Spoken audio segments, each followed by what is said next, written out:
ارشاد فرماتے ہیں کہ جب آپ حدیبیہ سے لوٹ رہے تھے، حضرت زید ابن خالد الجہنی اس کے راوی ہیں، صحیح بخاری صحیح مسلم دونوں میں روایت موجود ہے، کہتے ہیں کہ اللہ کے نبی صلی اللہ علیہ وسلم جب حدیبیہ سے لوٹ رہے تھے تو راستے میں ایک جگہ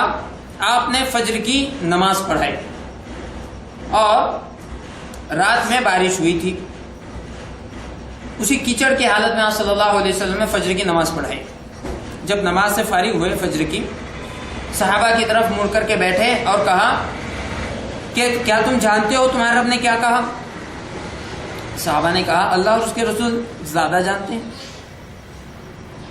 آپ صلی اللہ علیہ وسلم نے فرمایا تمہارا رب کہتا ہے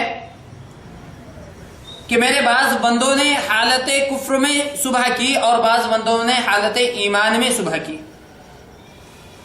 یعنی کچھ ایسا کام کیا، کوئی ایسی بات کی جو کفر کی طرف لے جانے والی ہے۔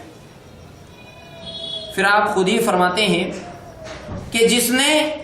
یہ کہا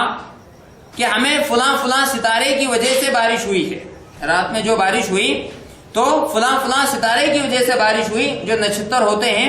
ہمارے یہاں بھی بہت سارے لوگ کہتے ہیں کہ یہ نچھتر چل رہا ہے، پھر وہ نچھتر چلے گا، جس کو مراٹھی میں نکشتر کہتے ہیں۔ تو کہا کہ جس نے ان چیزوں کی طرف، ان ستاروں کی طرف اس بارش کو منسوب کیا تو اس نے شرک کیا،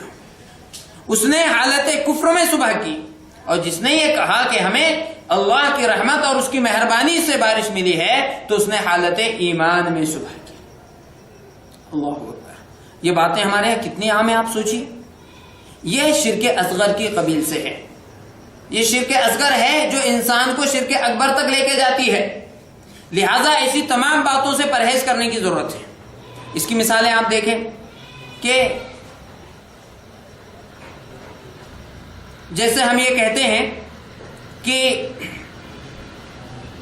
اگر ڈاکٹر صاحب نہ ہوتے تو آج نہ جانے کیا ہو جاتا، یعنی اس کو جو شفا ملی، ایک آدمی کا ایکسیڈنٹ ہو گیا، وہ پہنچا کسی ڈاکٹر کے پاس، اللہ کے فضل و کرم سے اس کی حالت بڑی نازک تھی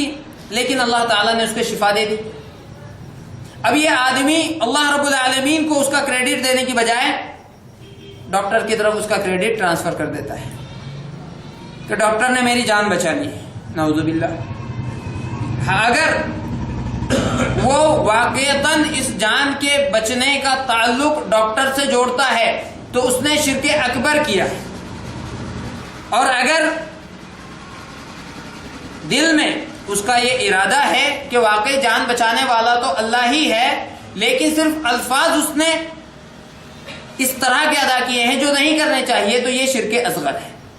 بہرحال دونوں شرک قبیل سے ہیں۔ ہاں اگر وہ یہ کہتا کہ الحمدللہ ڈاکٹر صاحب کی وجہ سے میری جان بچ گئی،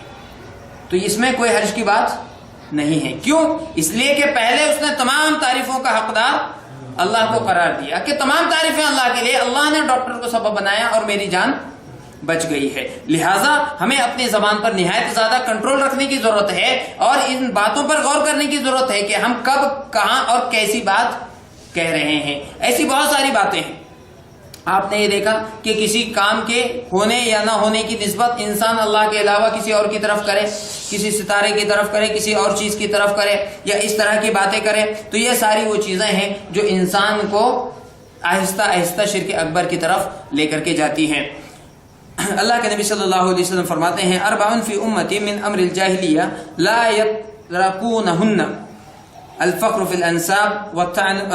الفخر فی الاحساب والطعن فی الانساب والاستسقاء بالنجوم والنیاحہ۔ صحیح مسلم کی روایت ہے، آپ فرماتے ہیں کہ 4 باتیں ایسی ہیں میری امت میں جو باقی رہے گی اور لوگ اس کو چھوڑیں گے نہیں۔ وہ کیا چیزیں ہیں؟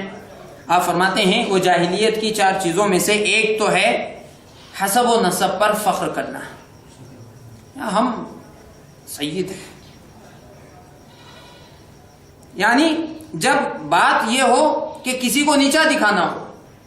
ہمارے یہاں یہ بہت چلتا ہے، خاص طور سے سید اور شاہ کا جو معاملہ ہے ہمارے سماج میں، عام طور سے سید لوگوں کو اونچا سمجھا جاتا ہے اور شاہ لوگوں کو نہایت کمتر سمجھا جاتا ہے، اور اسی میں سے جو انصاری ہیں، جو اپنے آپ کو انصاری کہتے ہیں، ان کے تعلق سے اگر آپ یو پی میں چلے جائیں تو وہاں پر خان اور انصاری کا جھگڑا ہے، بہت ڈینجر، یہاں تک کہ اللہ رحم کرے بہت سارے علماء بھی اس سے نہیں بچ پائے۔